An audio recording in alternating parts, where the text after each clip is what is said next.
Are you struggling to close deals? Cold outreach is wasting the time of both the buyer and seller at every stage, especially when sellers are using shallow and outdated data. Your organization can overcome these challenges with technology that translates comprehensive, high-quality buyer data into real-time insights. These deeper insights empower sales reps and teams to adopt the habits of top performers, which leads to better outcomes, like more pipeline, higher win rates, and larger deals. We call this deep sales. And we've built the first deep sales platform with the next generation of LinkedIn Sales Navigator. Right now, you can try LinkedIn Sales Navigator and get a 60-day free trial at linkedin.com/trial. That's linkedin.com/trial for a 60-day free trial. Let LinkedIn Sales Navigator help you sell like a superstar today. Just go to linkedin.com/trial and get started.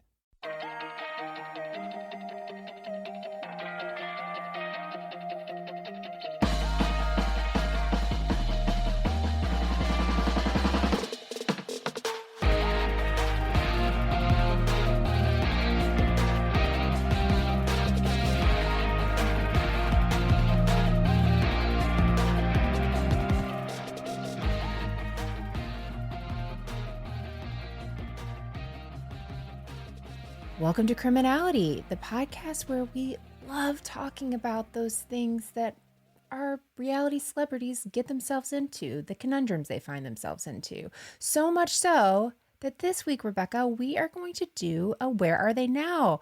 Also, Rebekah, how are you? That went way off very quickly. I apologize. They go together because my answer is almost because of what we're about to do. I'm great because I'm very excited to do this episode, honestly. It was such a good idea. It was yours.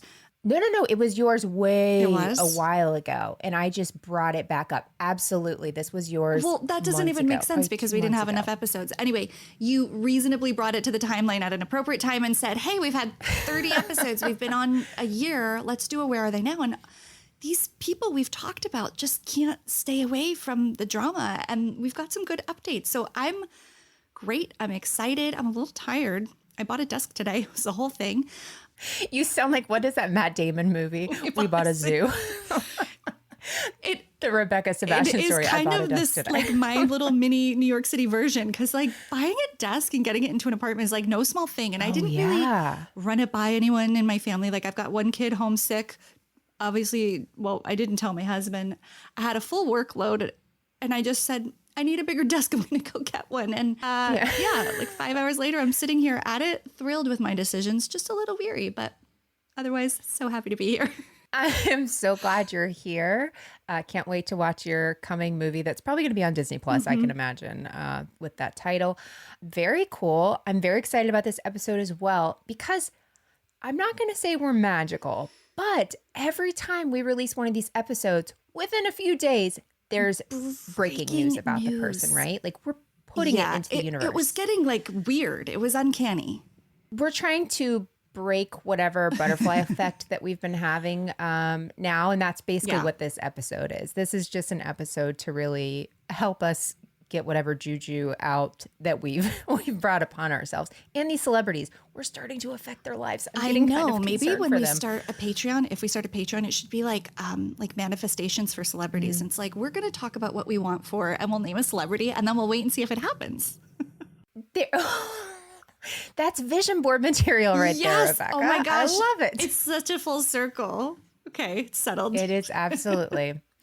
So excited. So speaking of one of the very first episodes where we talked about vision boards, our first episode here on this here podcast was about Mike Sorrentino. Sorrentino and the Internal Revenue situation.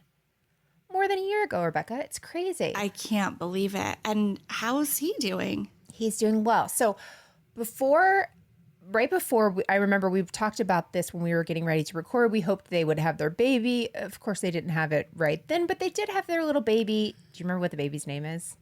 Oh my gosh. I follow him on our Criminality Instagram. It's very... What's it start with? R. Rocco. Close. The end letter and the second letter are the same. There's two letters. R-O blank blank O. It's not Rocco? Rico. No, those are different. No. Rolo. Yes, it's Rolo. They had a son named Rolo, who Little I think Snickers is coming soon. baby Kit Kat, just twins. So That's adorable. Actually, girls, Kit and Kat, someone do it. right? So baby Romeo was born in May of 20. How could I forget that? Oh, I really, so but my lame. clue was just like this Italian thing, and I don't even think that makes any sense for what you were doing. Honestly, Rocco was a great guess, but I can't believe I forgot Romeo. Okay, Rolo was a little better one. adorable. Baby Romeo, he is so cute. He is so cute. So cute. But if you remember, Mike was in all this trouble with the IRS, and he was still doing community service whenever we recorded last time, right? That's right. We talked about him being a new dad and like still being having. sleep deprived and having to do that. And just what a nightmare for everybody. Totally. So by the time Romeo was 4 months old, though, he posted on social media that he had completed his 500 hours of community service and he was a free man. And he also included one of my favorite Mike-isms, which is the comeback is better than the setback, which is like his go-to Yes. for everything. Yes. It's a good one. It's a really good one. And I'm really happy to hear that. Yeah. Here's the thing. 11 days later, this situation is back in a situation, but it's not his fault. So on September 21st, 2021, Mike calls the police after his brother Maximo comes to the house unannounced. So remember, Maximo is the one that he had that altercation with. Yeah. Years before in their, was it a tanning salon? I think it was their tanning salon. Yeah, the Sounds Boca right. Tanning Club. And so they had gotten into an altercation then. So anyway, I guess his brother has had issues with drugs and mental illness. So he came over unannounced. He ended up calling the police. Nobody in the family really has any sort of relationship with him. They've kind of all cut ties, which makes it a sad situation. He was bringing, according to him, he was bringing Mike and baby Rolo matching tracksuits, which is like so cute. It's so cute. It also doesn't get any more quintessentially, yeah, him. Like you're automatically them. like, yeah, I believe it. No, totally. That's exactly what he was there doing. There would be no other reason for him to come. And if he were to come not empty-handed, that's the only thing he could be bringing. Exactly.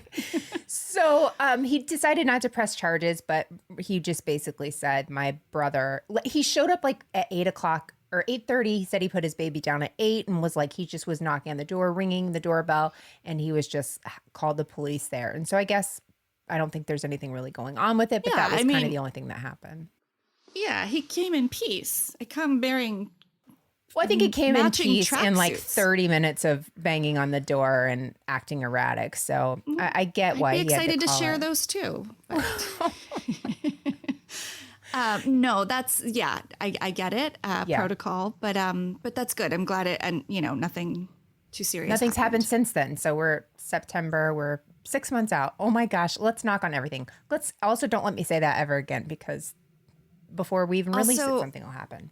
I promise I will never forget Romeo's name now that we've had this conversation. I'll forget a lot of other things, but I won't forget that. Well, good job on that update.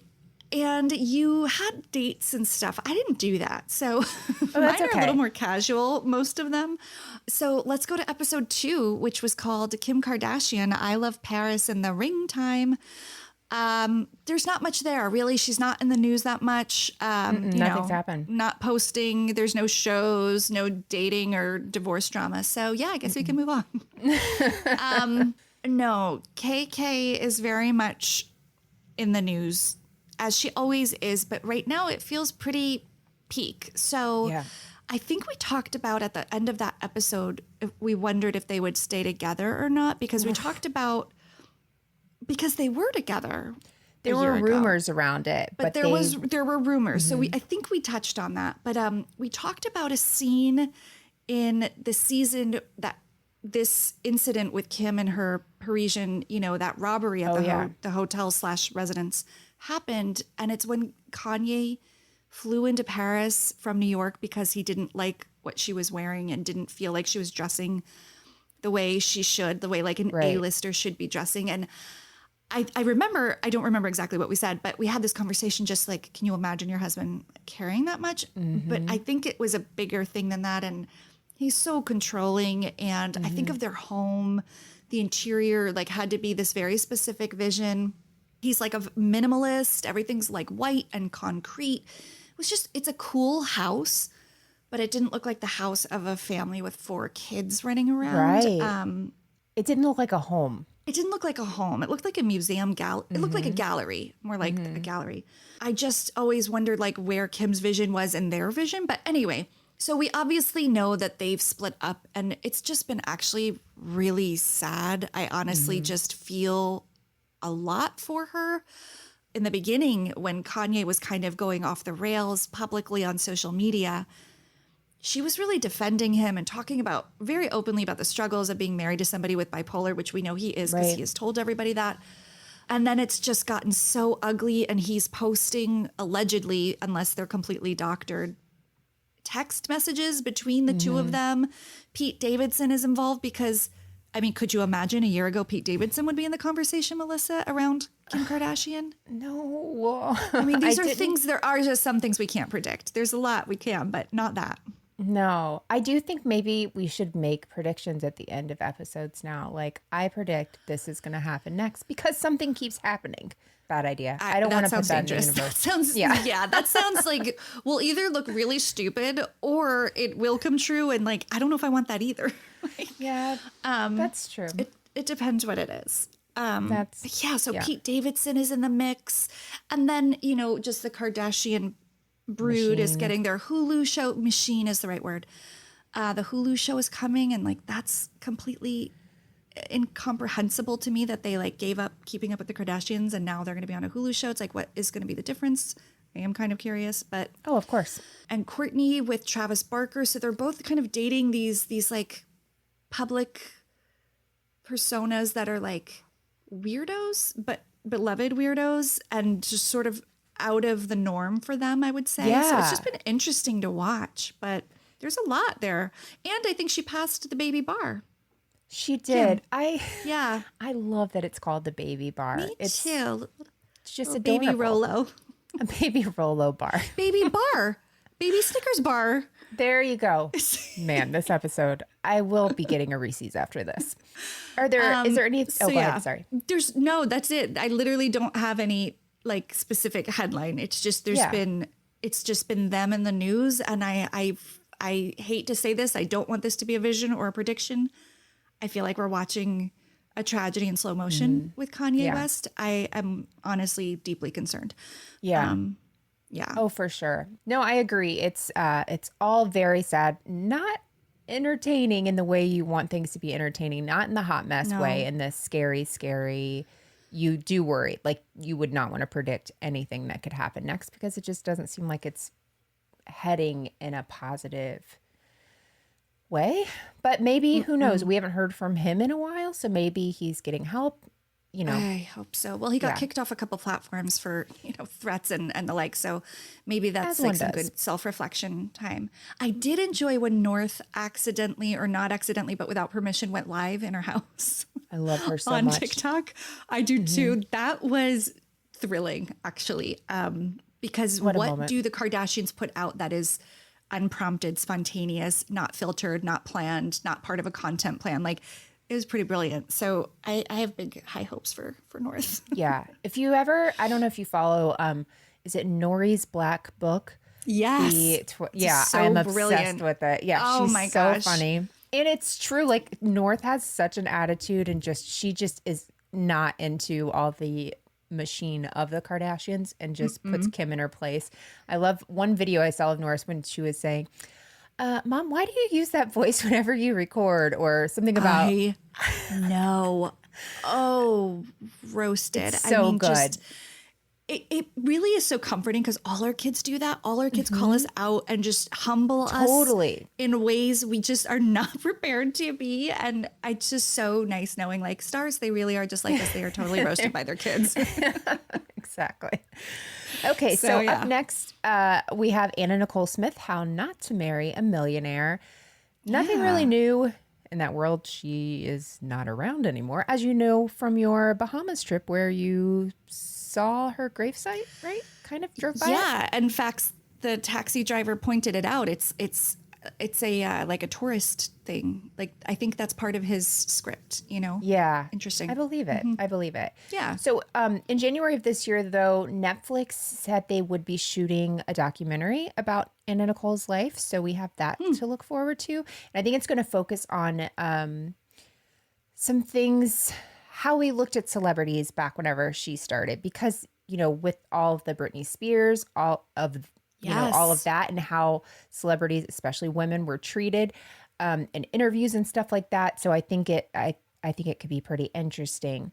But remember from that episode, Prince von Anhalt, I don't remember how to say his name. He claimed he could be the father of Danny Lynn, but also like possibly tried to adopt Anna Nicole. Remember, it was something, I don't remember enough, but I know that about that guy. He's connected. So he was actually on that show, Adults Adopting Adults, that got canceled on A&E. And I saw something that said it got canceled for low ratings. I don't think so. There was something else because that show.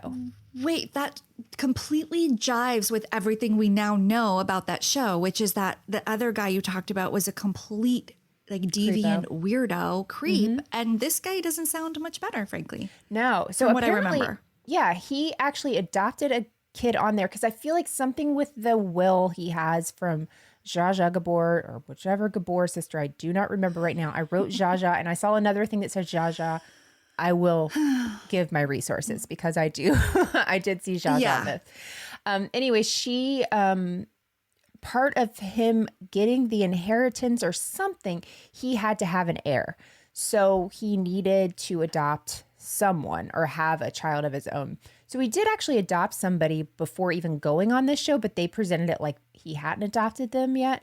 But he apparently now wants to reverse that because of course he does, because he is just Prince von Anhalt or whatever his name is. Yeah. He's a lot. And like, I can't believe we're still seeing him around, to be completely honest. That is super weird. A weird connection to that new show that was like here and then poof, gone. Right. But I'm very excited about that documentary because I do feel like she was one of those stars whose stories got handled like in such a disrespectful way. And absolutely. Even her own show was kind of just like not like didn't portray her in the best light. Like I hope someone like handles her story with more care like you did in that episode. And I would love to see that documentary.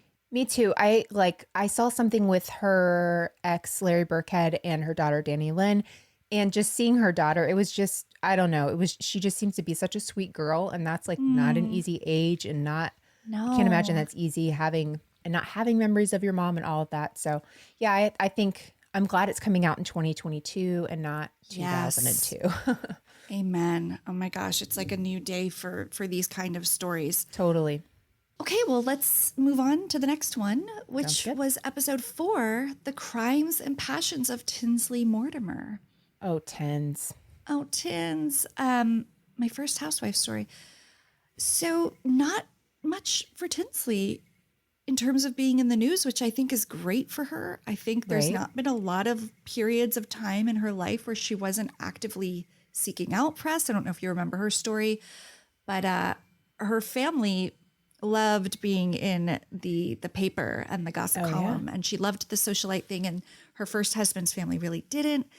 But I will say, by extension, there is news around Real Housewives of New York, which I'm sure, I don't know if we've talked about this yet, but this announcement about this 2-cast Roni situation, which I'm very excited to hear what you think, and I want to hear what our listeners think. So there's going to be a new Real Housewives of New York cast, and there's going to be some like OG Roni with some of the originals. And from what I read, they're looking at like the real originals, but they're also looking at season 13 people. But now I can't remember if that's it must be for the OGs. And that includes Tinsley. Her name is in the list of like past cast members who could be brought back. So is Dorinda. Dorinda's like actively campaigning for it. Of course. Tinsley, Jill Zarin, of course, Bethany, her name is in there. I don't know how much she's really in that conversation herself, what do you think of this dual New York cast? Because I have It's a thought about interesting, it. right? The idea that they have two going. One is just OG. It's kind of like they're trying to get back to OG Housewives, but like where people who should be canceled aren't being canceled because now they're going to be on their own little island, so there's nobody to cancel them. That's how I kind of thought. You know what I mean? That's what I'm wondering.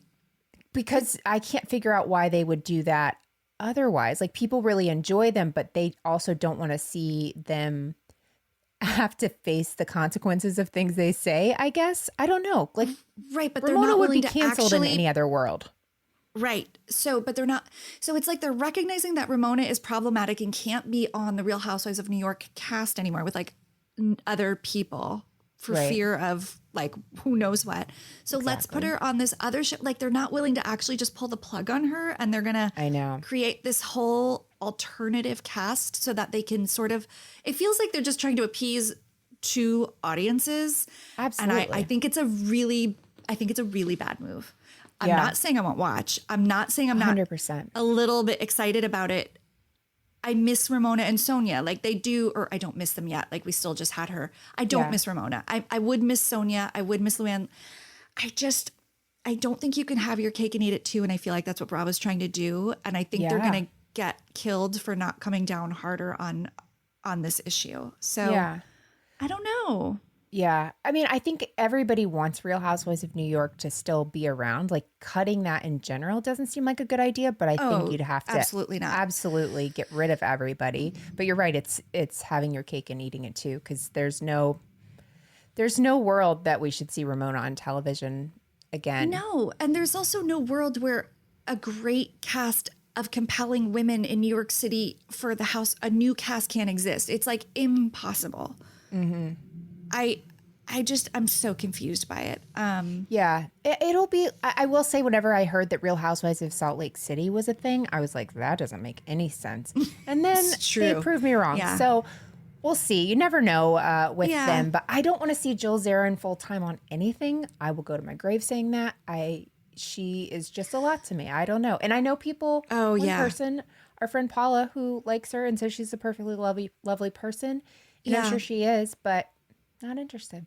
I want, if we're going to get people back, I want Simon and what's her face. But Alex, I really just want Simon. Bring Simon back. Okay. Just Simon. Simon and let's Aviva. Make it. Yeah. I mean, anyone can identify as a housewife, right? Even me. Mm-hmm. I wonder, how about this? I mean, New York City is a big city. Yeah. What if we started venturing out to other boroughs? I know they were in Brooklyn and that was like such a scandal. It's like, give me a break. Brooklyn is cool now. Like it's fine. Mm-hmm. Or we could even break this down by neighborhood. We could have the Real Housewives of the Upper East Side. If you want to keep your Sonia Morgans, we could have the Real Housewives of Greenwich Village or downtown Manhattan or what. I don't know. It's a big city. I'm just saying. Right. That's one way to do it. Like Beverly Hills and Orange County, they're not exactly the same city, but they're very proximate. So I'm just throwing ideas out there, Bravo. I like it. I mean, we could do Orlando. We could do South Orlando. We could do... Nobody's asking for any of the... Rebekah, I would never watch that show. I would never watch that show. I would if you were on it. I'll just throw Queens in the borough. Real Housewives of Queens. Hi, I know someone. I know a few someones. Yeah. So nothing for Tins. But I think for her, no news is good news. And for sure. I would love to see her back. Me too. She's one, you don't know what you've got till it's gone. And when she was gone, I miss her and I miss Dale so much. So much. Okay. I enjoyed that. Glad nothing's going on with Tinsley. And now we are at Bigamy Love, the story of the housewives. Oh, I know there must be something here. Yes. In November of 2021, just 7 months after we recorded this, the Sister Wives world was rocked. Have you ever had that moment when you're leaving the house and you wonder, did I lock the door? Or worse yet, you start spiraling and you imagine all the what ifs. I used to feel that way all the time, but it wasn't until a few years ago when I heard about a break-in just a few blocks away that I realized I needed to really step up my home security game. And now I can spiral about the what ifs on things that don't matter, like reality stars, instead of the what ifs of home security. We've had Simply Safe protecting our house for the last few years now, and it's a total game changer. With Simply Safe's Fast Protect monitoring, I know within 5 seconds if something's actually up, and the lifeguards can actually speak to intruders to stop them. That's faster than a reality TV star can throw a drink.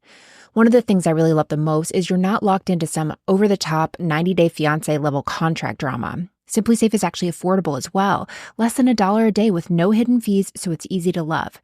It's no wonder they've been named Best Home Security Systems by U.S. News and World Report for 5 years running. Whether you want to install it yourself, it really takes less than an hour, or have a professional handle it, Simply Safe is as easy as flipping channels between Chimp Crazy and The Secret Lives of Mormon Wives.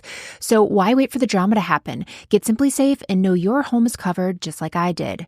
Protect your home with 50% off a new Simply Safe system, plus a free indoor security camera when you sign up for Fast Protect monitoring. Just visit simplysafe.com/criminality. That's simplysafe.com/criminality. There's no safe like Simply Safe. This episode is sponsored by AutoTrader. There's a good chance you're driving right now. Look around. Safely. What do you see? Cars. Lots of them. And guess what? They're probably on AutoTrader. Whether you're into timeless classics or the latest trends. Did somebody say solar-powered, eco-friendly, vegan, leather-wrapped, aromatherapy-scented, disco ball-equipped self-driving car? If you see it on the road, you can likely find it on AutoTrader. Big cars, small cars, blue cars, new cars, used cars, electric cars, and one day, maybe even flying cars. With millions to choose from, buying a car becomes a whole lot easier. See it, find it, AutoTrader. Find your next car on autotrader.com. When one Christine Brown made an announcement on Instagram with a sunset background that she had left Cody Brown. Symbolic, the sunset. And all the angels rejoiced. People, we are just, it's thrilling. The Sister Wives world has never been happier. It's pure chaos. No one knows what they're going to do with her land on Coyote Pass. Well, do they have to sell it? Is he going to bring another wife on? Who knows? No one knows. And he's melting down in real time. It's fascinating to watch. I will say, like, this is one of the more interesting seasons. He is a monster, and Christine is a goddess. She's truly the best. And TLC even gave her her own, like web exclusive show called Cooking with Just Christine. Oh, I love that. Isn't love that that. so That good? must feel amazing after being a sister wife for so many years to be one of this group, always combined in this like larger entity. Just Christine. I know. And she referred to herself as basement wife because she was literally for the longest time the one living in the basement. Right. We had a little basement wife conversation. And the good for nothing wife. We can still be good for nothing wives. Right. We gotta. I'm writing these down for merch. Okay. Good for nothing wife. Good for nothing wife. And the kids, like, how old were their kids, and did they go with Great. one or the other? Are they grown? So she's living in Utah now. Most of her, Aspen lives in Utah. I think McKelty lives in Utah. So she has grandkids there now. Peyton lives in Utah, and she moved Truly to Utah. So Truly is like 14, maybe 13, 14, something around that. And so they live in Utah. So I don't know what the custody arrangement or anything is for that. But if you want to learn how to make carrot cake, Christine's omelets, or white lasagna, do I have a show for you? I'm thrilled for her. To learn that, but I am so happy for her. I want to eat all of them. Yeah. That's so cool. I love it. I'm very glad they're doing that. And I hope I would love a Christine dating spinoff show, even though those are like notoriously terrible on TLC. She's never dated. That was it for her. Like she met him, married him. And so he decided that he didn't want to be intimate with her anymore. He told her that. And that's what she said. I'm out of here. He just said, we're not going to have that marriage anymore. Did he say that to her privately, not on the show? Did. Okay. Yeah, he did, but she definitely brought it up on the show. But then she asked him point blank. He said no, and she's like, I'm out of here. I'm done. Good for her. I know, because Mary, listeners that watch the show know, Mary, they have not had an intimate marriage in 10 years, and she is still there. And he tells her, this isn't going anywhere, and she's still there. And nobody understands why. Which floor is she on? She was first. She was the OG, but then she and him divorced so he could marry Robin. It was a whole thing with COVID this year and how he never would see the other wives. He would only stay with Robin. It was must-see TV, Rebekah.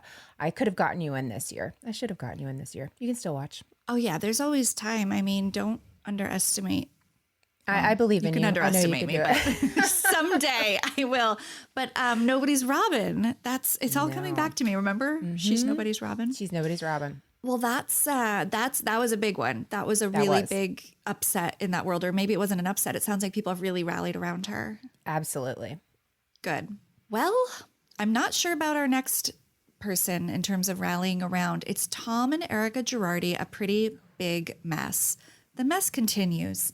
There are some updates here. This story, I think, has only gotten more interesting in light of Jen Shah's story on Real Housewives of Salt Lake City, because now the two are being compared, even though they are not apples to apples. I think probably way too much about this, but I think about this a lot. A couple quick updates. Their $8 million home in Pasadena went into foreclosure. They were not able to sell it. The latest estimation of Tom's debts are $517 million. Honestly, if I gave you 10 years, could you spend $517 million? I would sure try. Yeah. But I don't need to underestimate you. But unless you're just buying property after property after property, like how were they spending that kind of money? I think these must be like incurred interest on some loans, because this is an astounding amount of money. I don't really, because I wasn't researching like it was a real episode, I didn't really get into the weeds, but I saw that in many places and was just gobsmacked. So what I also know is that Erica was absolved of the lawsuit against both of them. She's been removed from the primary lawsuit, which originated in Chicago by the law firm, but it could be refiled in California. And I had a little conversation with our friends at Allegedly Bravo about that a while back when it happened. And they said the likelihood of it is very, very high. Like California will absolutely sue her. Right. So I think she's got a short respite. Listen, that's a word I've read and never said out loud. So you're doing good. That's what just happened to me. I can literally picture it, but I think she'll be back in the hot seat. But, you know, she continues to Erica, like Erica's going to Erica. I mean, her social media has not toned down. We know she's filming the next season, which comes out not too long from now. I can't remember when. Not super soon. I can't remember. No, they're still filming. No, I'm thinking of another show that I'm going to tell you about. But she's definitely in the season. She definitely needs the money. I mean, so I guess this is getting a little bit into another show, but there's all these comparisons being made that Andy was easier on Jen Shah than he was on Erica. And I wondered what your perspective was, because their roles are not the same. Erica is the housewife, so she did get the scrutiny, even though it was Tom's alleged lawsuits. And remember, those were not criminal charges. They were abhorrent because victims were impacted, but they weren't criminally charged by a federal government or by law enforcement. Jen Shah was. So that's a big difference. And considering that she was the primary, alleged doer of a crime, committer of a crime, it does seem like he didn't go in as hard on her. Am I wrong? No, I think I see what you're saying for sure. I wonder if it's because like it's got to be fragile ground where her attorneys are telling her, "Hey, you don't need to do this show, and this isn't good." Who's? And they can, Jen's attorneys are probably saying this to her, and Andy's saying, "We want you on the show. Obviously, she's good for ratings." And they're not going to go in as hard on her because. What other reason is there? Not that they couldn't do that with Erica, but Erica is saying that Tom possibly could have done these things, but she didn't know. Right. So she's just saying she didn't know about things he could have done. That's a little bit different, I think, than her. It is. And she's saying she did not do it. She had nothing to do with it. She's not taking any blame for anything. But it's weird that he didn't, because I thought that just the whole reunion was kind of disappointing. It was just kind of like, she came off likable, and she does that sometimes. Towards the end of that season, we were texting about it. Like, what is happening, and why are we finding Jen Shah somewhat, likable? And that was really weird. I do think in Beverly Hills, so few of the women had a storyline. Erica's story completely drove that season. Whereas aside from Jen Shah's stuff, there was a lot going on in Salt Lake City.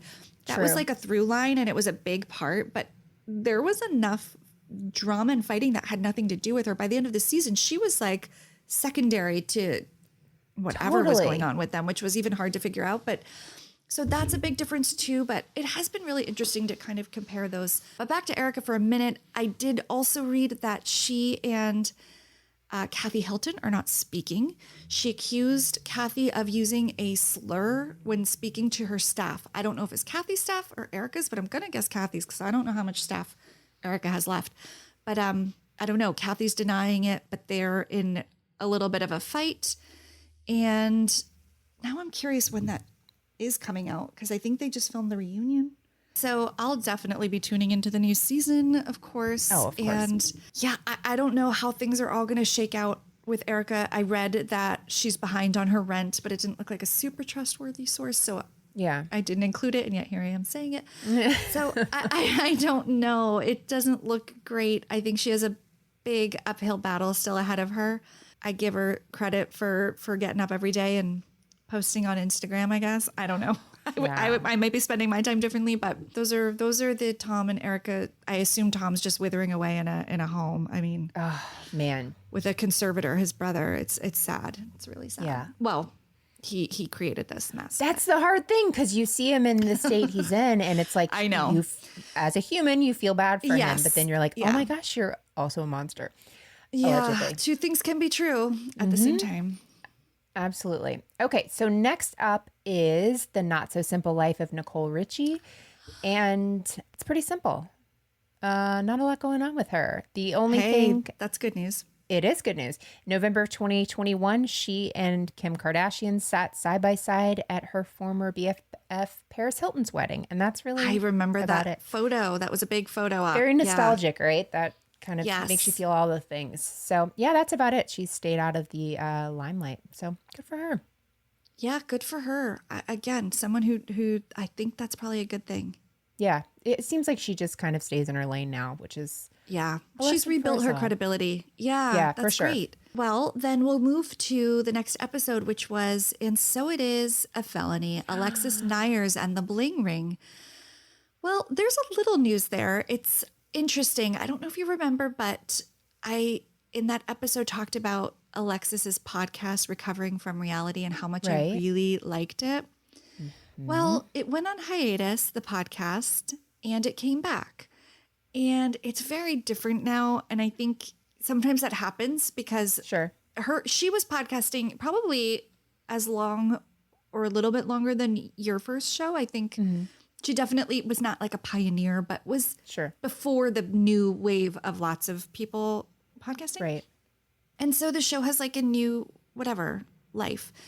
And she has announced that she is still married to her husband, but she has come out as having an open marriage. Okay. And I just always think that's an interesting choice. And then I always think it's an interesting choice to come out about, like, publicly. So they made that decision together, and then she made that announcement. And then, of course, there's the girlfriend announcement. So very like a la Bronwyn, but Alexis Nyers style. So that's kind of the news there, is that she dates and has a girlfriend, and the podcast is back. I feel like I'm no longer the audience anymore, but so I don't really listen that much, but she does seem to be doing well. She's, That's good. Yeah, her daughters are so cute. She's beautiful. She's talented. I love her voice. I do think she's got a great show going. It just went in a direction where I'm definitely like, I think I am probably just too old. Yeah, so that's how I Alexis feel Nyers. about the show we both love, Celebrity Memoir Book Club. It's Obsessed so good. with that show. I'm tearing through it. Me too. But the first 10 minutes, I could not feel older. When they kind of discuss their lives, I feel just wrinkles popping up in places I didn't know wrinkles even popped up. Melissa, I'm 5 years older than you. So just imagine, and I've never said that out loud. That feels significant. Ugh. Anyway, it doesn't just happen the first episode. Every episode, there's a moment where I'm like laughing with them and I'm like, they're just like me. And then they say something like, Okay, so when O.J. Simpson happened, I guess I was 2, and I just want to kill myself because I was a freshman in high school. No. Yeah. Yes. No. Yes. So if you want to feel better about your 5 years thing, today I was going to the gym and a fly flew up my nose and I sneezed, which made me pee myself, which meant I had to go change my pants and try it again. I mean, does that make you feel better? That's an amazing story and an amazing visual. Thank you for sharing it. And I knew it was coming. As soon as the sneeze came out, it was one of those uncontrollable ones. And if you've had babies out a certain path, sometimes it just happens. Yes, it's true. Sometimes it does. I'm still over 40 and you're not, so I still think you win. I snizzle all the time, so there's that. But yeah, so that's that. We old. Abby Lee Miller, Sia in court.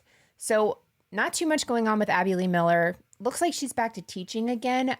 But as far as news, I didn't hear about this until looking this up or, looking up news articles for her. But earlier this year, she actually filed a lawsuit against Hampton Inn & Suites for $8.5 million in damage. She sued them for negligence, emotional distress, unlawful discrimination, discrimination against individuals with disabilities, and false imprisonment. The false imprisonment is the one that really gets me. But if you'll recall, she had cancer and ended up being in a wheelchair. So what ended up happening was that she was staying at these Hampton Inns for extended periods of time, both in March of 2020 and December of 2020. So she claims what happened is she leaves the bathroom and one of her wheelchair wheels gets stuck, which causes the door to topple over on her head, 300 pounds, and it traps her arm, hurts her arm and her head, obviously. But the worst part is she claims she screamed and pleaded and none of the hotel guests came to help her, which is sad. Eventually, 2 of the employees come in to help her, lift the door off of her. So she survived. But also she claimed there are other times where she was ignored by the hotel staff and said they didn't really have wheelchair access. She wasn't able to go to the laundry room because it wasn't wheelchair accessible. She couldn't go through the hallways because they would have their cleaning carts out and stuff. So the whole thing was really difficult for her.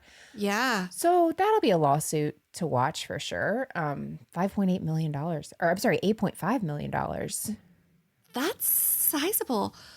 I know. Couple things. They should be wheelchair accessible. That's a big national change. They should absolutely do that. How could that door be so flimsy it broke and also be 300 pounds? That just doesn't feel right to me for some reason. I want to reenact it. I don't know exactly.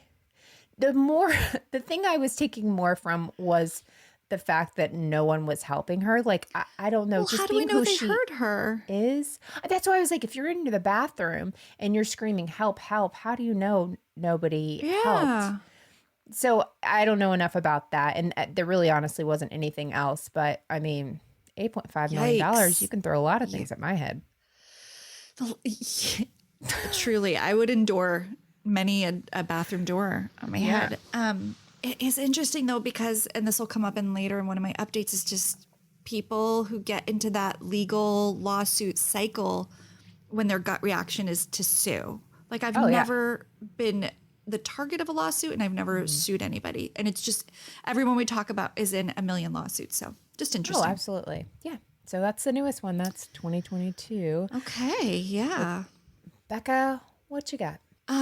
This one's short and sweet. Chris Soules, Every Rose Has Its Corn. So he got a girlfriend during quarantine, which we either mentioned in the episode or we talked about offline right after. Okay. So quarantine happened in March of 2020. He got together with Victoria Fuller, I'm not sure. She was a former bachelor in April of 2020, and she flew out to Iowa and quarantined with him. And their relationship was made public on social media during this time. Who cares? Weirdly, honestly, between the months of April and November, we're supposed to care about these two getting together. They did break up by November of that year. He says they're working on it. I know, shock and awe. Sorry. He says they're working on it, and she says they're done. And it was the last I could find, and nothing for him right now. Okay, well, that's definitely good for him. His news he's farming. was not great. No. Okay. Now, well, that's good. Sorry for your broken heart. Next up is Bret Michael, Rock of Stages. And since it's not 1992 and VH1 doesn't seem to be running any more shows, there are no Bret Michaels updates. Sorry. Nothing. Okay. Not one. Not one, Okay. honestly. I mean, I Googled it and one thing said he headlined something and it said something comedy. And I was like, does he have a comedy career? So then I went down that rabbit hole, didn't find anything. No. And yeah, that's it. All right. Well, the next one's really big. So Elizabeth Vargas. Oh my Orange gosh. You Grateful for the OC. I'm sure you remember, and I'm sure our listeners know because I'm sure we posted it and it was everywhere. But the Newport Beach SWAT team and police department were called to her home for a wellness check. This is a part of the story because I never really read about it. You know, when this all happened, I think most of us just saw these pictures of police going into her, beachfront home and later finding out they took a guy out in handcuffs and he had been holding her there at gunpoint. So it was her ex-boyfriend. And what was going on was an extortion. The wellness check, from my understanding, happened because Elizabeth had alerted the police and said, my ex-boyfriend is extorting me prior to this incident. So she was on their radar already, thankfully. I mean, I think that's really good. I don't know who made the wellness check because she couldn't have, because she was being held at gunpoint by this guy whose name I forget, and I don't even care to mention it anyway. Was he on this show, by the way? Was that the boyfriend that she had, or was the one it's not before? Jimmy. Okay. It's not Jimmy. Okay. So there had been, so he was extorting her over nude pictures of her and was saying, I have these and I'll release them to the public. And he wanted a car, he wanted a house, he wanted cash. And it all led up to this terrible, dramatic moment where he held her at gunpoint. And whoever called in the wellness check, police went at that moment, got her to safety, took him out in handcuffs, and now he's going through his whole criminal proceedings. But I mean, terrifying. And her team and her rep say she's like completely shaken up and a little bit traumatized, but totally safe and fine. And she's very grateful for the police, their swift How long was she intervention. being held? I don't remember seeing that. Was it a few hours? Yeah, it was something like a few hours, like A few too seconds long. is too much. Yeah, and just how differently that could have ended. Oh, yeah. And I remember seeing some kind of footage from inside the house, or maybe stills from inside the house where he was, or something. Like they must have had camera. I don't know. I remember seeing something inside. Yes, and he was yelling. It was so scary, so scary. And I was thinking about these home invasions that seem to be happening. Oh my gosh. I mean, this is very different because this was a known person.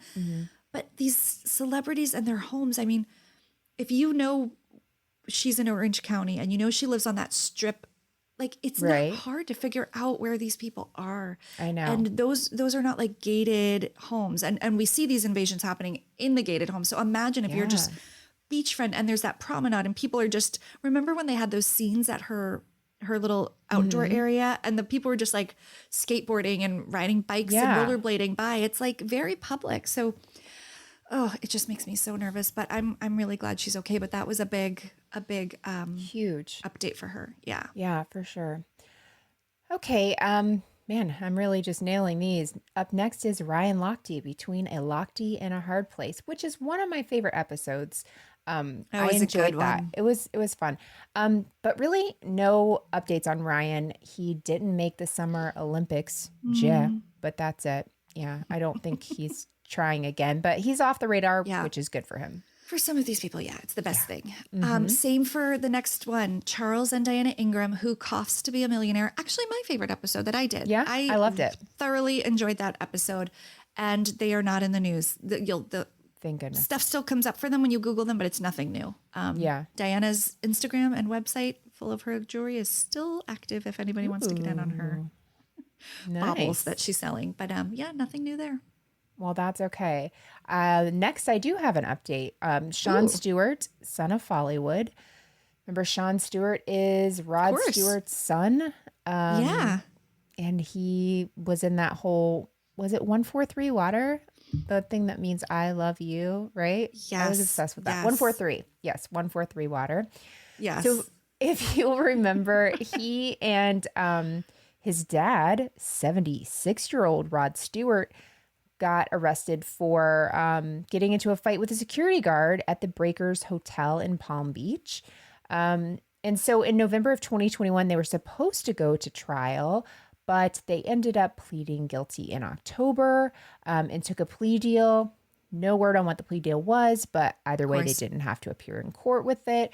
So that's kind of gone away, but so wild that they, like, it was even going to come to that. Truly. And that there was this, what was the time period between it happening and? I feel like it was January and then, then October was whenever they took a deal. Mm-hmm. Well, that was smart. Very smart. Yeah. And I guess Rod Stewart must live there part-time or something. So you got to get back in the Breakers. Got to do what you got to do. Yeah. Wow. All right. They seem like people who could pop up again before the next Rod Stewart still has some time. Mm-hmm. Yeah. Oh my goodness. Okay. Well, next we had Rachel Yucatel spills the tea. Tee. Yes. I also love that episode. That was one of my favorites. Yeah. Yeah, it was really fun. There's like an espionage element to it. Not really. Big news for Rachel. Huge. And if you go to her Instagram, you can see it too. It's big though. Like, I don't even know how to state this. Wait. She cut her hair. Oh. She did a whole video about it. It was very dramatic. I'm like, I know criminality follows her. How have I missed this? Yeah, she did this whole video like holding her, because she does have that like very notoriously like gorgeous hair that she's like kind of not worn the same way in a bad way, but she always has long hair. She's Lisa Rinna. Lisa Rinna. Yes. Yeah. And so there's like a TikTok where she's holding it, and then doesn't she do that like that? And then I did see it. This is me trying to make an update out of someone forgot who it was. Yeah, I forgot it was her. It was totally her. And there is one. There's one little update. She remember the job she got with Seeking Arrangement, being their spokesperson to kind of change the perception. She's suing them. And then do you remember that there was a rumor that she was dating a married man through that site? I don't know if I think that wasn't part of my episode. That. It came out after that she was dating this guy, and everyone's like, he's married, and like even if it's the arrangement, like we can't have you doing that because of the brand and the company. So she got fired, and so she's suing them. I didn't write down how much for, but I don't know. I was just like, oh, Rachel. Again, she just can't seem to get it like sorted out. But that's her update. Okay. Yeah, well, I'm glad it wasn't bigger than that. It could have been. I know. Different. Up next, we have David Spade, Just Don't Shoot Me, which I snuck into our list by default for him hosting the Bachelor summer thing. Like totally twice. Counts. Yeah, I got it. So in January of 2022, David sold his home for almost $20 million after buying it 20 years ago for $4 million. Oh. Yeah. And if that doesn't seem newsworthy, it sort of isn't, but it is the house that guy Skippy Malloy actually tried to kill him in. So there's that. Oh my gosh. He had stayed in it that entire time. He stayed there. Wow. That's surprising. It really is, right? Because I feel like very quickly you'd be like, I'm out of here. I'm going to just fresh start it. Yeah. Mm-hmm. And so now he's fresh starting it. He said a lot of Joe Dirt money went into renovating that house, and now, getting $20 million for it. It's crazy. Oh, that is a nice profit. It is. In other news, David Spade and Dana Carvey, a.k.a. the same person to Rebekah, you were right. They teamed up to host the podcast Fly on the Wall. Have you listened to that yet? I actually did, just because I wanted to hear it before we did this. And I didn't even make it through an episode. It was fine. I didn't love it. Oh, okay. Do you love it? My next line is... I'm sorry. Do you love it? My next line is... It's akin to a Smartless, but it's fun because they're both old SNL guys, and I love it. And it's one of my favorite shows of the year. I didn't write that, but I do enjoy it. I love behind the scenes SNL stuff. Like it's just my thing. And so for me, I gravitate towards it. It also reached #1 on Apple last week, but I think it's surprised. But they did talk about the whole Will Smith, Chris Rock thing on this I'd last love to hear that. episode. Yeah, because Chris Rock was actually their first guest that they had on, and he spent a lot of times talking about how he grew up being bullied and how he used to have big anger issues, but he had to work through it because he was always like would take it from people. And so then he started having outbursts and he did all this therapy to get through it. So it was super interesting having listened to that one. And then of course this happening, being like, oh my gosh, 10 years ago, this would not have been his reaction. You know, he wouldn't have handled it. Yeah, as well. Okay, well, now we need to talk about this for just one more minute because it was today that I put it on, like somewhere in my desk mania. I'm like, oh, you know what? We're going to do an update thing. I have wanted to hear that podcast because when it came out, I remember thinking, Vindication. They're the same person. Like they're teamed up. Like clearly people have put them together before or changed them. They have the same manager or the same agent, I think.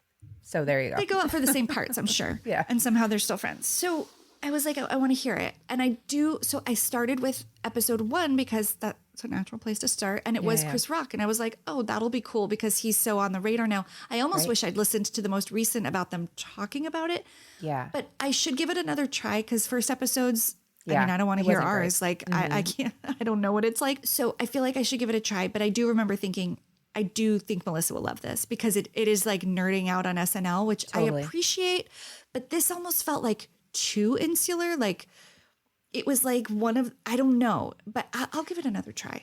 I used to buy all that, like whenever the new SNL best ofs came out, like that was the DVD I would buy. Like I'm very, that's like, I don't know. I've always just been obsessed with it. Yeah. So hearing like David Spade's books, whenever you talk, just even little like nuggets, it's so exciting. Yeah. You live for it. Yeah. No, I get it. I do. I'm happy it's there for you. Thank you. But yeah, listen, it's like the first 15 minutes of this last episode where the two of them I'll talked definitely about it. listen to that. Interesting. Yeah. Cool. Well, completely different story and people. Tarek and Mikhail Salahi don't start believing anything they say. I like that title. Another couple that it's probably good. There's nothing new. And there really isn't, except for this bizarre news, quote unquote, I found on automobilesport.com/lifestyle. Do you remember that polo was like kind of a thing for him, like the polo team?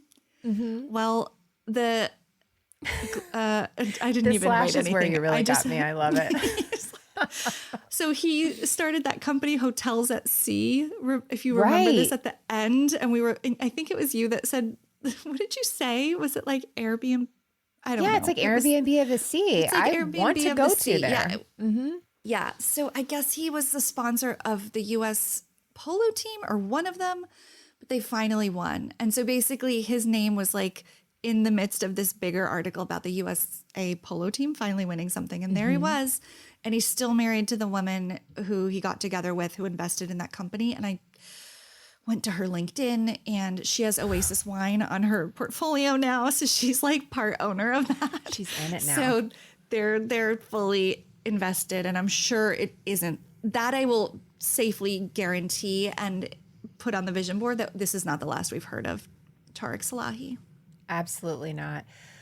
Oh my gosh, that was a good one. I will never forget the cheerleading thing, the cheering that she did, because I blocked it out. I had no memory of that whatsoever.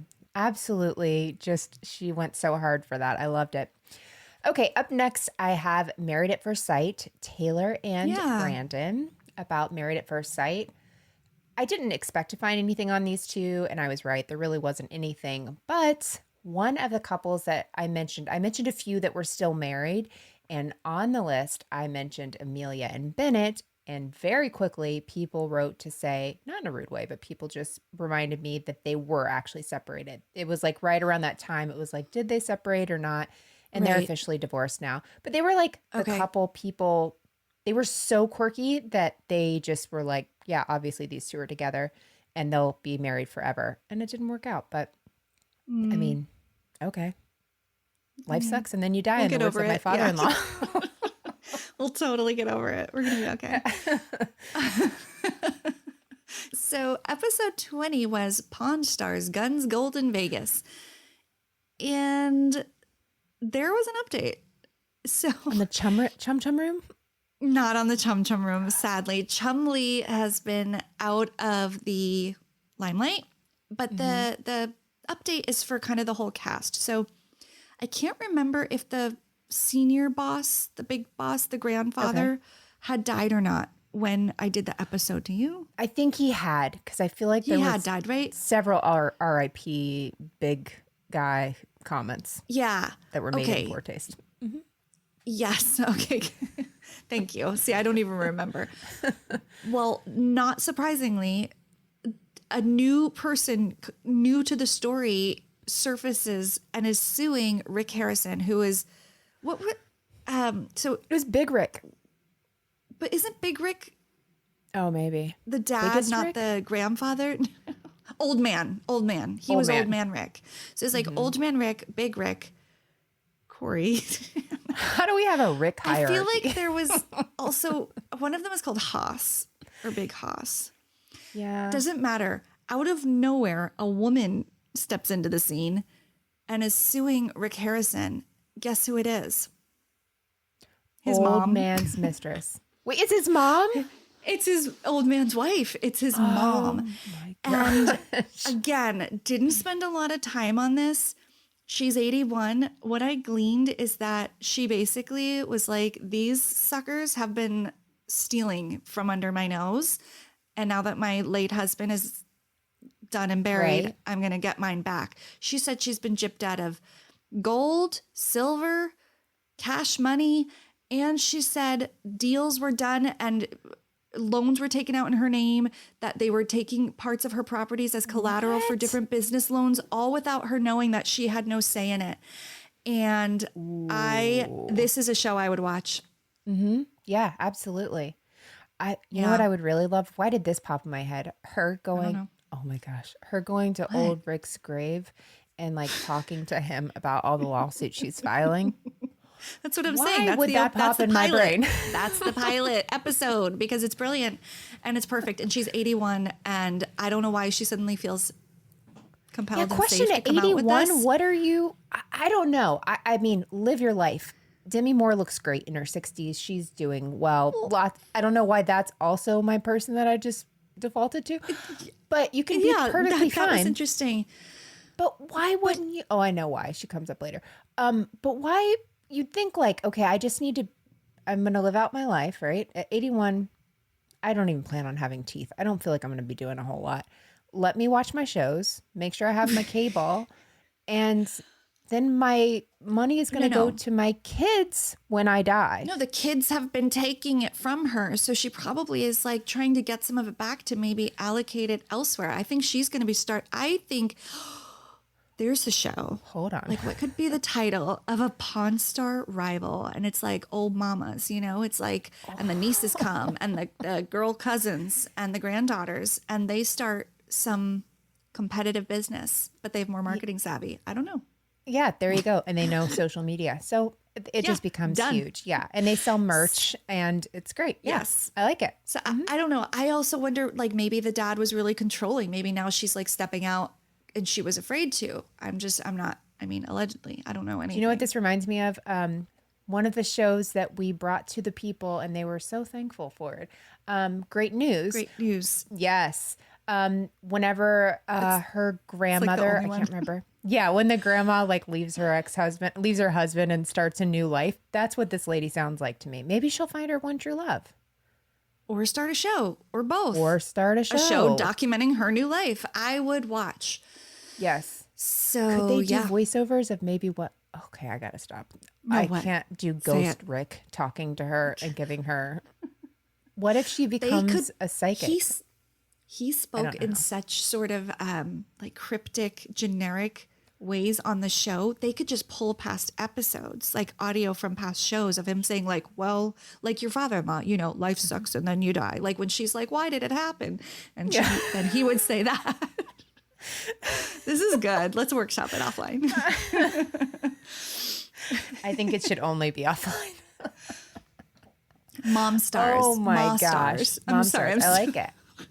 You're gonna do it. Copyright. Wait, trademark. You've got to hold on to that. Yeah. Yeah. Okay. Okay, Rebekah. Ooh, this is a good one. Up next, Falcon or Fiction, the story of the balloon boy. I do appreciate you selling it like that. That was a great episode.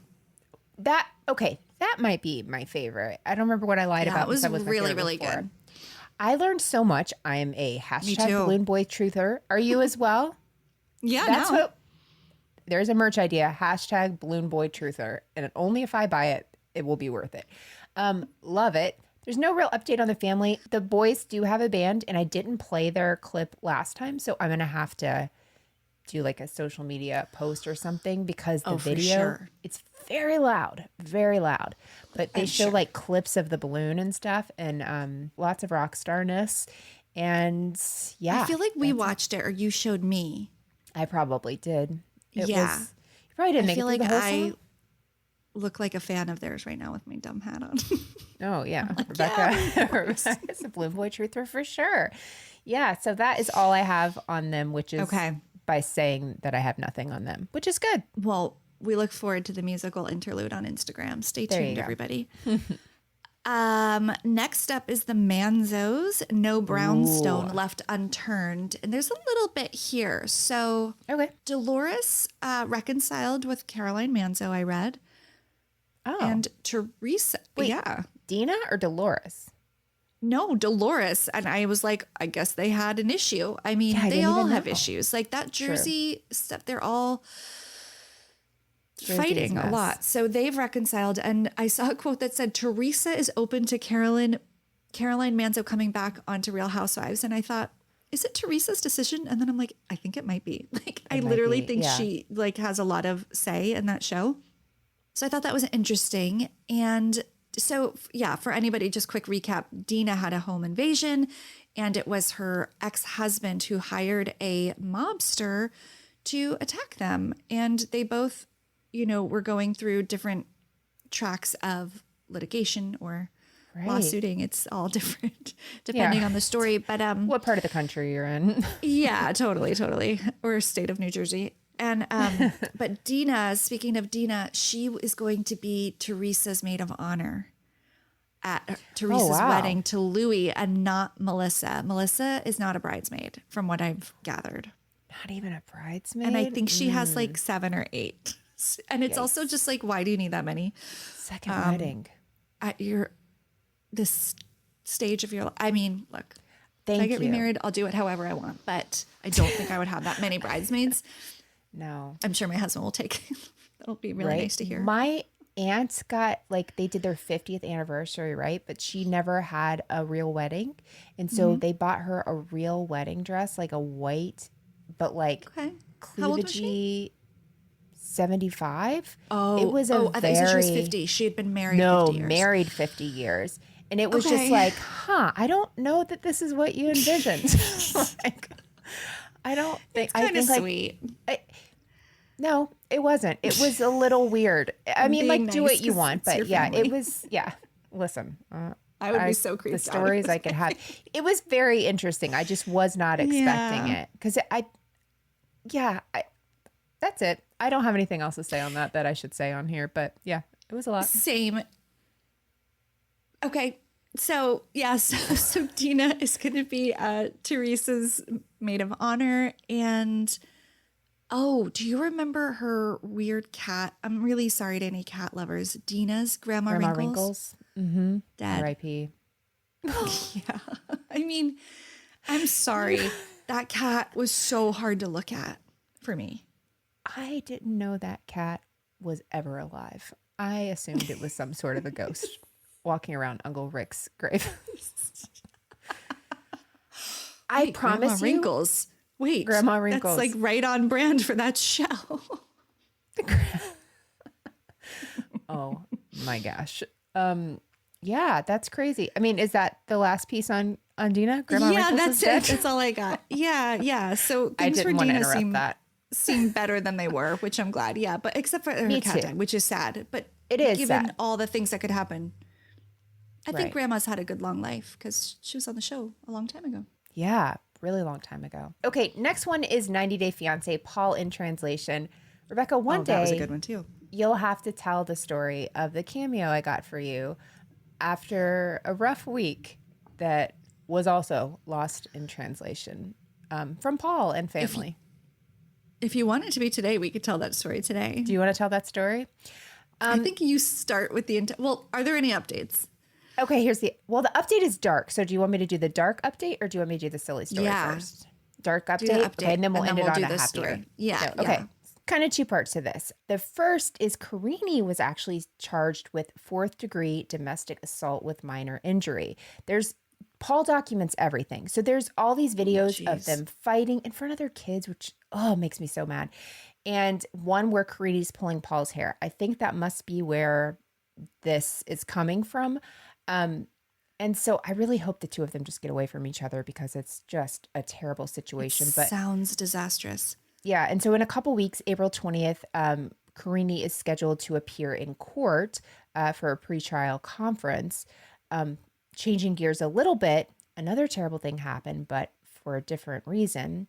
According to Reddit, Paul was found to have a verified and active Tinder profile showing his location as Orlando, Florida. Yeah. He's listening right now. Also, I got so nervous when you said showing his. I'm like, oh, yeah.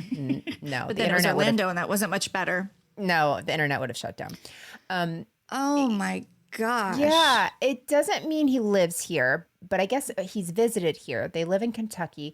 But the article I read said, quote, "It would seem that Paul likes this Florida city. Perhaps Paul plans to move there," which will give me more nightmares than Grandma Wrinkles. It is Bolo, an immediately no. Melissa, Bolo. It is so bad. So it's inevitable. Bad. Here, I'm going to manifest something. You're going to see him in real life. I thought we agreed to no manifestations. This one I have to make an exception for because I want to be there when it happens. You have to FaceTime me. Okay, but do you want to be there? Because here is the story, and this is what happened. Rebekah, dear Rebekah, it was around Christmas. It was, you shared on the show, it was rough with travel plans, sick kids, all that stuff. It was just not like the ideal Christmas. My thought is, I'll cheer you up with a cameo. And we had just done the story on Paul. Well, I don't know why this was my first idea. I got to get my brain scanned by a scientist or something. It's not going to be a good thing that they find, but they're going to find some things. And my idea was on The Office. So I'm already in a different world for this. At one point, Michael Scott's trying to get everyone to tell the tragedies in their life. You were dealing with some calamities. What's the word? Maladies? I don't know. All of them work. Calamities and maladies can work? Wow, they rhyme too. Those are both real words, yeah. I like that this is always like an English lesson for me. So anyway, you were dealing with some stuff, so I thought, let's make it lighter. And so on the episode of The Office, Michael Scott is asking everyone, and eventually Pam, so they all end up making up stories that are like TV shows or movies. So Pam says, I had this aunt. She was a professional boxer. She ended up getting hurt, and she asked her manager to pull the plug on her, and he did. And so I said that happened.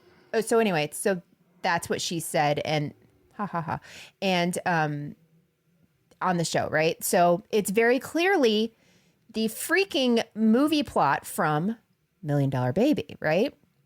Who even has an aunt who's a professional boxer? Nobody. So, or maybe like two people, sorry. So I send that to Paul thinking there's a chance he will catch on that this is a joke, but I wasn't thinking of the audience. Rebekah, take over. What happened? Well, I mean, perhaps this is the worst part. You also assumed I... Oh my gosh, yes. would fill in the blanks. But I was so taken aback by the cameo itself. I was new to Paul, new to 90 Day Fiancé. It was all really startling. You know, It's now a story I tell when people ask about my trauma. No, I'm just kidding. But I just was like, what is this? What is he talking about? So in utmost sincerity, Paul is talking about how truly sorry he is to hear about my aunt. And my gosh, that must have been so hard for you. Like not knowing if she would live or die and deciding that. And I'm just like, what is happening? What did Melissa say? Then, first of all, how long is a cameo? Has anyone here done one? 2 minutes, 5 minutes, max? 5+ minutes. How long was this video? Oh, it was like more than 7 minutes because another it worse was thing happened. Longer than that. Maybe. Yeah, I think it was like 10 minutes because I was stopped an investment watching of it time. before I even sent it to you, which was a bad idea as well. It was an investment of time. I had to like start. I'm like, okay, well, let me Clear your cancel calendar. whatever I was about to do. Yeah, because I have to finish this. Karini gets involved, but she's not super comfortable being on there. But he's asking her response as she was just trying to like do her makeup or something or like call her mom. Wait, whose mom was there? Someone's mom was there. His mom was there. His mom was there. She gets involved. Like I saw the whole family, their whole apartment, because they went from room to room. Oh, yeah. It was intimate and unexpected. And didn't his mom end up saying, I'm so sorry, all of my brothers and sisters have died? Like it was off the rails. It was completely unhinged. Just when you thought it couldn't get more awkward. What did Karini say? Yeah, the mom said that. And Karini said something like, I don't know the word for that or something. He was like, are you sad?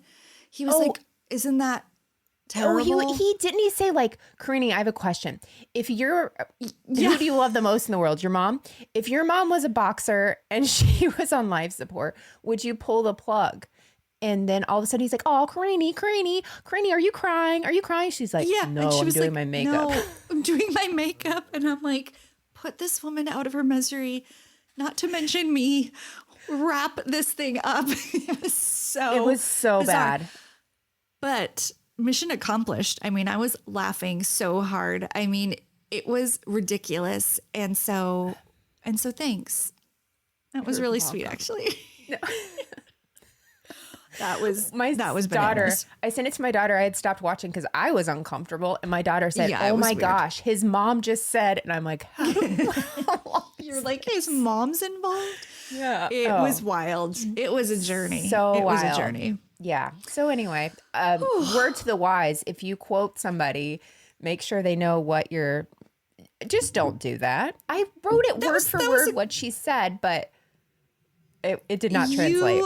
That is so interesting that is also what you, the directions right? you gave him, the notes. That was what I went. I'm like, Rebekah's having a terrible week. You know what I'm going to do? Make it worse. This makes sense. Yeah, like, let me talk about The Office with Paul. Let's talk about from 90 Day everyone Fiancé. that's dead in everyone's family in his home, because that's exactly what happened. Oh my gosh. Yeah. Holding it got babies, dark. playing Christmas music. It was rough. Oh, It was sorry, weird. Rebekah. It was weird. No, thank you. It's a thank you. It was a gift. Okay, Rebekah. Oh gosh. Okay, so we're back. Sorry. We're back. This is a wild one. Life in the Fab Lane. Kimura money, oh my Kimura gosh. problems. You guys, I hope people don't know this. I hope they're just going to hear this for the first time because it's bananas. So if you remember the story of Tim Leisner, it was Kimura Lee Simmons, well, just now Kimura Lee Leisner. It was her most recent husband who went down for this huge $1 billion fraud. He was part of Goldman Sachs. He was an investment banker. And at the end of my episode, we talked about him pleading out, and he was going to be the prosecution's star witness to kind of get a better deal. There was a little bit of jail time. I don't remember all the details of his plea agreement. But since this just came out a few weeks ago. Yeah. In his testimony, trying to really bring down his partner, Roger Ang, Roger's defense team went after Tim to kind of bring down his credibility. And they did so by exposing something that I don't know how they didn't know this would get brought up, because it seems like a pretty big miss on the prosecution side. Proof of emails that Tim Leisner pretended to be his ex-wife via email for years. So years, okay? So we have a catfisher on our hands because he was doing this. He was emailing with Kimora while they were just meeting and dating as his then wife, saying, we're getting divorced. So he was like, I know, I'll have my ex-wife email Kimora. That will make her believe me. We hear that a lot in these things. Totally.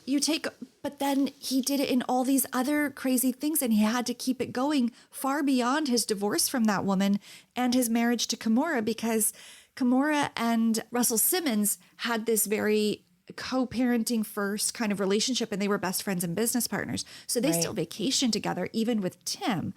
So they wanted Tim's ex-wife to be part of their like extended blended family on vacations. So they were always saying, make sure I forget her name. Let's just call her Jane. Make sure Jane comes on the vacation. And he always had to make excuses. So he started being her in these emails and saying, I can't. And in one of them, he said, my children were hurt in a car accident, which I assume like, yes. So he made up terrible lies about I don't know if they were their shared kids or like her kids with a new person. I don't know. But she said, we were in an accident. We can't go. So the lies were just out of control. And he did it for years, and he copped to it on the stand because he had to. I mean, they had it all. It was all him. Oh my gosh. Is that crazy? That I honestly never expected to hear anything else from him, just because it was like, okay, well, he's going to go to jail. A one and done kind of financial fraud, like an otherwise boring guy. Exactly. Oh no. And looks like this was just the big, there's going to be a doc on him. I guarantee I was just white collar thinking that. crime. Because not only this catfishing thing, he was a bigamist. That's something else now they're like looking into, because he never divorced 2 other women, and he did these fake emails with a string of women prior. So he was married to more than one woman in different states at different times, because I don't know why he couldn't afford a divorce. It wasn't because he wanted to be a bigamist. It was because he just moved on to different people, but he didn't ever officially divorce some of them. I really think he's going to be a doc subject. yeah. Crazy. So yeah, so he's I mean, and the emails, and he said it was like anybody who lies, and then it kind of gets bigger than them, and he's like, I just had to keep it up. Oh my gosh, just so wild. So wild. I did not see coming. No, but it sure was fun to read. I love it. All right, next, Tori Spelling, 90210, which I think we found out is actually the name of her podcast, and we didn't realize that when we named the story. I loved learning that. Yeah. So another day, another Tori Spelling news story. They're there every day. Nothing really going on with her or her family, other than I saw Dean spotted out with his wedding ring, and he looked concerned. And it was just like, it was literally him holding a hockey stick like this, where it was just like an unnatural way, but where you could see his left hand without his finger. And he was like, oh, jeez. And that's all the pictures. So nothing there. They are definitely, I think, going to get divorced, but like they are just riding this out for as many Us Weekly exclusives as they clicks can get. They can get. Mm-hmm. Yeah. Just check her Instagram for the updates. She'll put it there either right before or right after a story. Very true. I think they just pluck them right from her feed. Exactly. But, okay, so watching and waiting. Catherine Oxenberg, Warrior Princess. Oh, yeah. Nothing big. Good. Except, for them, I think, India and Catherine have reconciled. The Vow Season 2 is coming out soon. They were seen, mother and daughter, at a spring luncheon for Oscar de la Renta. No, it was to honor them by Oscar de la Renta for their, I think it was for Catherine's charitable work, because she has like a foundation. But this I thought was really interesting, more in the NXIVM space rather than the Catherine and India specific space. Mm-hmm. I don't know if you've ever seen NXIVM headquarters. You probably haven't, because you're normal. This is my version of like an SNL Insider podcast. Mm-hmm. I can completely picture NXIVM headquarters in Albany. And anybody, I know there's a few people listening who also can. It's a very depressing office building that has like no curb appeal, and you can just, this lame sign in the window. It just was not what you imagined the like cult guru to where he was like inspired and working. It was just the most depressing office space. A restaurateur bought it in Albany, and he's hoping to, so the headline is "New Restaurant Looks to Escape NXIVM's Shadow." And he's like, what happened in the past here is in the past. Like, we're opening a restaurant called Emmy Jane's, and it's got a bright future. And I'm like, bro, you're going about it all wrong. Like, lean into NXIVM, make it like a destination. Freaks like me will drive out from the city to come eat there. And you should like make it some kind of NXIVM Hall of Fame or something. Or I don't know, you could get so creative. So to completely pretend it, and also it's not a cute place. Like, you should just make it like this weird office. It should be like a cafeteria. It should be, you know what I mean? Like, anyway, I have all these ideas. I wish I'd thought of them first. I bet you he got it super cheap. Absolutely. Because nobody wanted that space. So I think he's trying to spin it like, it's all new, it's fresh, it's beautiful. Mm-hmm. I think he's going about it all wrong. Yeah. Well, we'll let him know. Oh, yeah. I'll probably drive up anyway and just try to get a little one-on-one time with him. I'll be like, hey, I've got an opportunity I'd love to tell you about. Oh, gosh. Okay. Up next is, this one is, okay, we're like literally into 2022. And this is when things have already gone off. My next two are wild. Isn't that crazy? The most recent. I fully would have expected nothing. And this is where I think we were finally like, we have to do this. Just a quick heads up, in this next update, there's going to be a brief mention of domestic violence. So please use caution when listening. Shayna Moakler rocks and rolls. So this one's released just a few days before we found out that she was chosen to be on Celebrity Big Brother. Actually, we recorded it, and by the time it came out, she was a contestant. You had your finger on the pulse on that one. Yes, absolutely. Big time. Big time. So she ended up placing 7th out of 11 house guests. For whatever reason, I didn't watch it this year. I think because it takes so much of my time, because I will get into the live feeds and then it's just a constant, like, literally they're just laying and brushing their teeth. And I'm like, well, can't leave this. And so it becomes a little bit of an issue for my mental health and just the health and well-being of my family. The rest of Shayna's news is actually pretty sad. Apparently, when she's in the house, her on-again, off-again boyfriend, Matthew Rando, he's like 28, I think. She's 46. Not that it matters, but he's quite a bit younger. And here's where Teddy Mellencamp comes in. Oh, so sorry, everyone. Right. So she was on Celebrity Big Brother with Shayna, kicked off the first week, which I kind of loved. Competitor Teddy. I know. Yeah. I know. Oh, all in. Yeah. So I guess on her podcast, Two Peas in a Pod, Two Teas in a Pod with her and Tamara, which people keep saying is great, but I just cannot do it. Teddy mentions that whenever she gets out of the house, she starts getting these messages from Shayna's boyfriend. Basically, nothing like sexual, but he's just kind of talking bad about Shayna. Like, you don't know how bad she is. Something about some beanie that Shayna had. And she was like, you'll never get that beanie back. And she was like, LOL, that's fine. Whatever. I'm glad she was there with me because it actually really helped. She was very nice to me. So at some point, though, Matthew gets either Shayna's login or her phone, I'm not sure. And he goes live on Instagram and accuses her of cheating on him and just being a terrible person. Ew. Yeah, super gross. So back to the awfulness, though. On February 24th, after Shayna's out of the Big Brother house, Matthew is arrested for domestic violence. Apparently, while she's at Celebrity Big Brother, Matthew's seen spotted shopping for engagement rings. And he obviously called the paparazzi to see this random guy buying a ring for Shayna.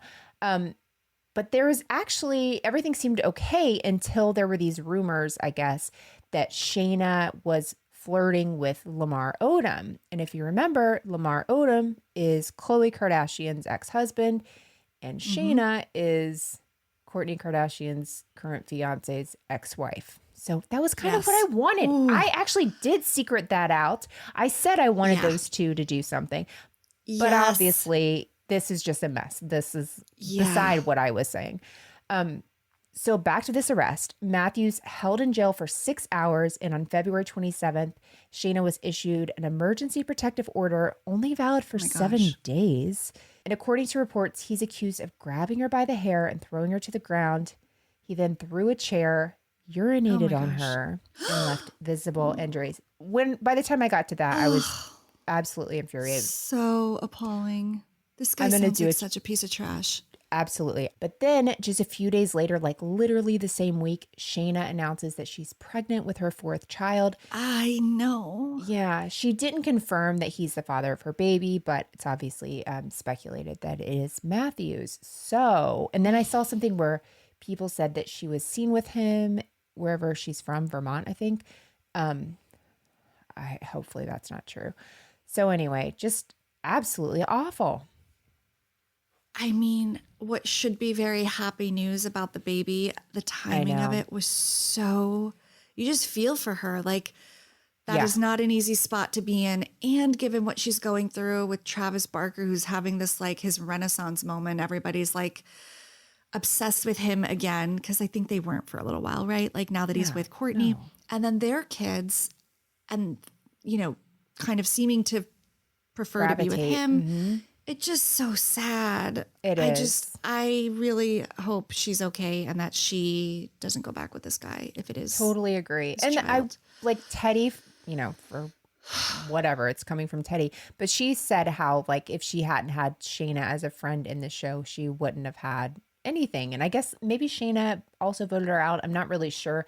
But I know that she was basically like, yeah, I don't care about that. Like, she's the only reason I made it even 11 days. So good for her. I think that, that was a nice thing of Teddy to say. So yeah. Teddy's problem is not that she isn't nice. Yeah, it's not that at all. It's really not that. Wow, that is really rough. It's a rough and one. Just oof. Yeah. Weird that I covered 2 guys named Tarek. No. Yeah, I mean, literally the only 2 Tareks I've ever heard of in my entire life. It's like the only time I've ever said the name. Mm-hmm. Tarek and Christina, Flip Flop or Flim Flam. That was a fun one. Yeah. I mean, one of the things we talked about was this long running show, just like that people could just keep watching this show, just eating it up season after season, even after their breakup and all these other iterations. How long after our episode came out was that thing canceled? Was it 5 days, a week?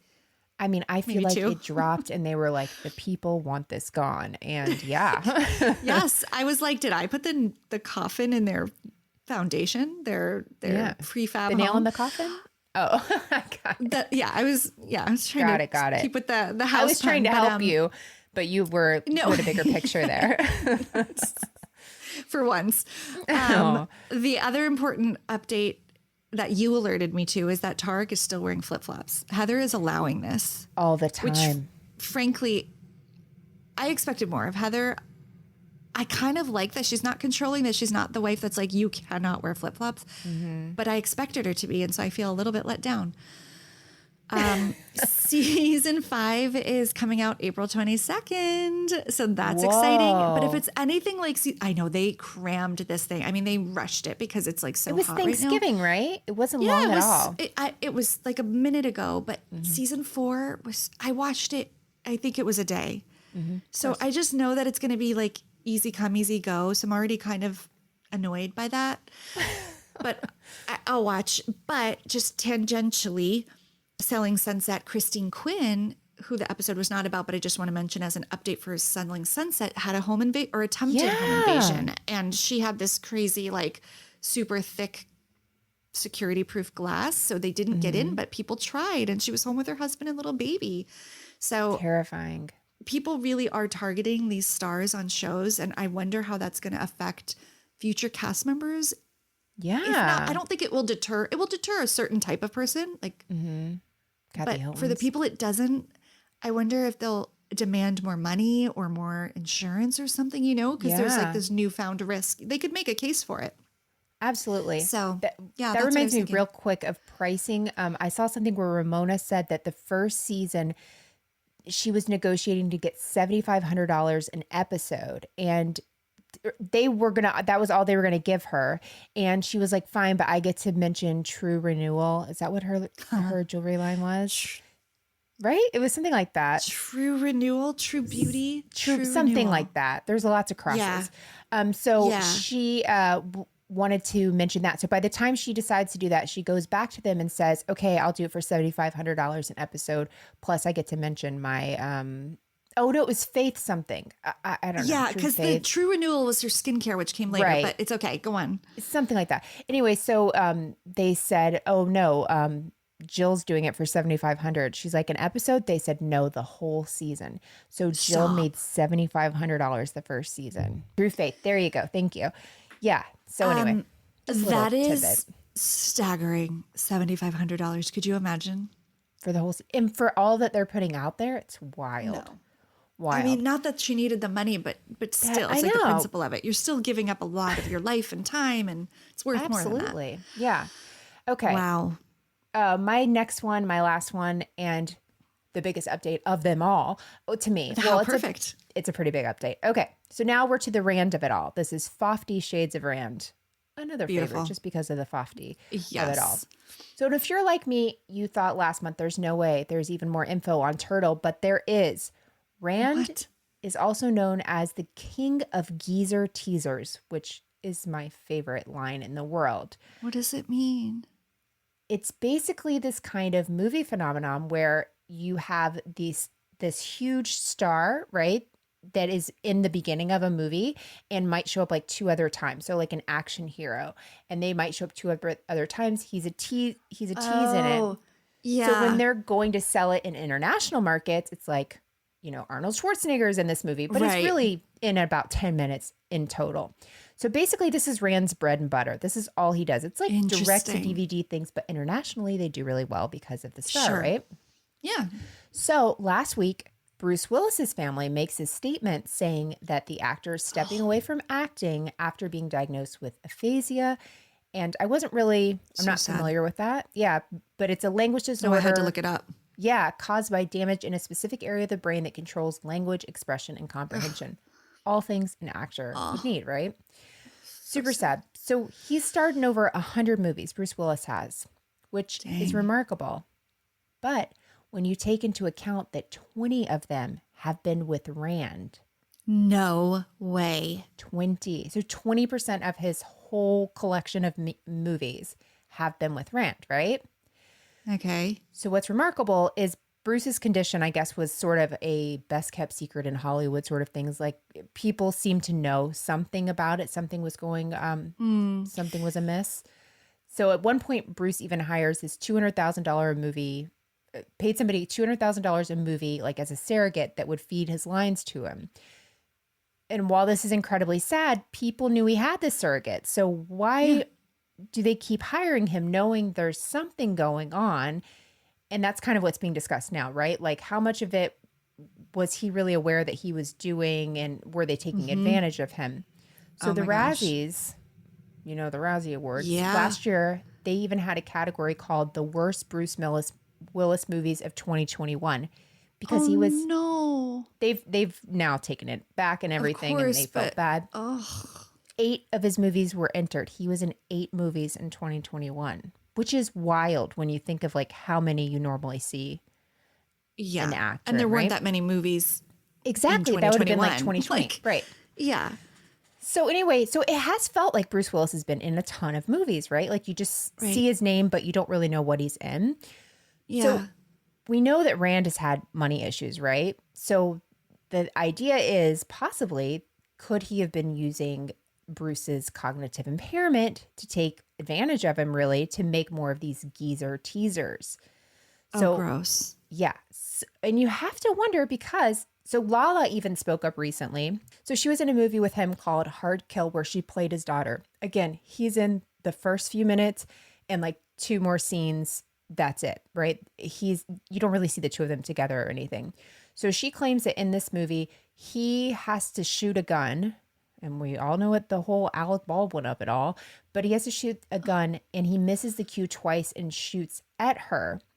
And so obviously if he's having these issues and people aren't taking it seriously, this could be another rust problem, right? Like this is a huge deal. Gosh. Yeah.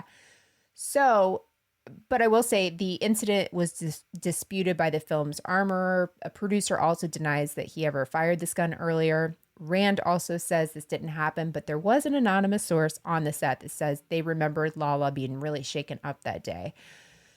So, but Rand, it doesn't surprise me he wouldn't say this happened. Totally, but it does surprise me that Lala would wait to tell this story. I don't know. That's true. I don't know. But I mean, until it came out. Like this came out, I think it was the LA Times article. She was one of the people that was quoted in it. Yeah, I knew this was a problem. So in the last 8 years, Willis has made 29 movies, 20 of which were with Emmett. 23 went straight to domestic viewing platforms, and 16 have less than a 10% approval rating on Rotten Tomatoes. So 20 out of 29 were with Randall, and this has been going on for several years. It makes me so sad for him, but it makes you wonder, like, that was Rand's whole thing. These geezer teasers, putting in older big name actors, trying to make money off of them. So sad. Yeah. It's so on both sides. It's so despicable if Rand did that, knowing he was sort of taking advantage, because you could see him probably crunching the numbers and being like, oh, like maybe Bruce Willis did it for less than other people because he knew his time was kind of limited and that he was this kind of walking liability. Right. I rue the day I ever said winsome. Let's just leave it at that. Like, he is so I will let you gross. take it back. I will let you take it back. You didn't know when you said it. I didn't know. I mean, I he had like a hereby couple good 2/4 say scenes, a you couple could good say it. episodes. And I, got caught up in the moment. It happens. I think you compared him to Jax, and that just happened. Everyone's winsome compared to Jax. Yeah, you have it. exactly. The bar and the spectrum on that show are pretty bleak. So I do feel like we might hear more of the Rand of it all with the Bruce my Willis gosh. story, because that's a wild amount of things that he's done with him. Whenever it does seem like people knew, and you just have to wonder why. Yes. I don't it think seems Bruce like Willis needed the money. disproportionately. Yeah, it's so weird. It's so weird that what a strange, unexpected aspect to that story. Because when the headline came out about him, that in and of itself is just so sad. And Right. but to hear this little piece of it, how bizarre and unexpected. Yeah, totally. And that was like a month ago. So who knows? Rebekah, you have one more to round us out, right? I do, and it's short because this just happened. Well, episode 30 was Patricia and Whitney's Southern Harm. We're gonna actually leave it on a up note, on a high note, because we had a couple rough ones here at the end. But I'm sure there's Southern Charm drama, but the episode really that I did was focused on Patricia and Whitney, and also the Michael of it all. And we talked and joked that we knew he was in a nursing home, but that we hoped he was like getting this much needed break. It just came out that Patricia Whitney had a very sweet reunion with Michael. They very much are still in touch with him. They make sure he's taken care of. He's at a new assisted care facility. And Patricia said Michael is ensconced in his beautiful new assisted care facility with great food, great decor, great nurses, great service all around. Most important, he is in close proximity to his family. So I just thought that was really nice to hear. And I learned that what got him there was an acute spinal cord infarction. So a bit of good news for Michael, and I guess a nice way to end this crazy Where Are They Now recap. This was a supersized episode by accident. I did not think this would happen. But there's a lot. Mega. We're like approaching the 2-hour mark. Amazing. Okay. You want to quickly go through what we're watching? Yeah. Okay, ready? No, I'm not. Apple TV or Apple Plus. I don't remember what it's called. Apple TV. Patricia Arquette. Okay. Workplace. Oh, is it the morning show? Honest to goodness, I thought you had this one. I really thought you had this one. I think there's only 3 shows on Apple. It's this one. It's Severance. And what? I just learned about Severance, but I didn't know. I heard John Turturro was on it, or whatever his name is. I didn't know about Patricia. I literally, I need to redeem myself because this is bad. You said Apple TV, and I go, ooh, I just heard about an Apple TV show I've never heard of before. I heard it on Armchair Expert today called Severance. Monica and Dax love it, and I made a note of it. But they were talking all about John Turturro. They said nothing about Patricia Arquette. So then you say Patricia Arquette, then you say Workplace, and then I just think it's a morning show. And that maybe she's a new character. It was, that was, there's like 3 shows on that channel, and you didn't. And I don't watch any of them. But Succession is literally, or Severance rather, is on my list. Okay. So tell me, I will sell this hard.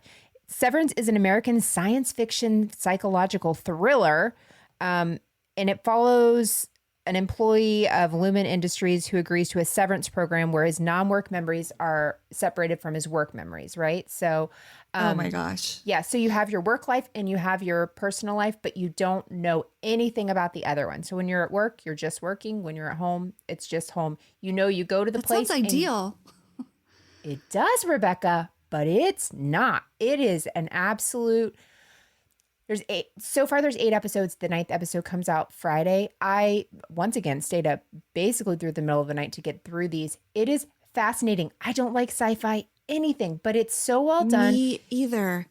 Wait, no, I can't find him, but he's fantastic. Everyone and the cast is so perfect.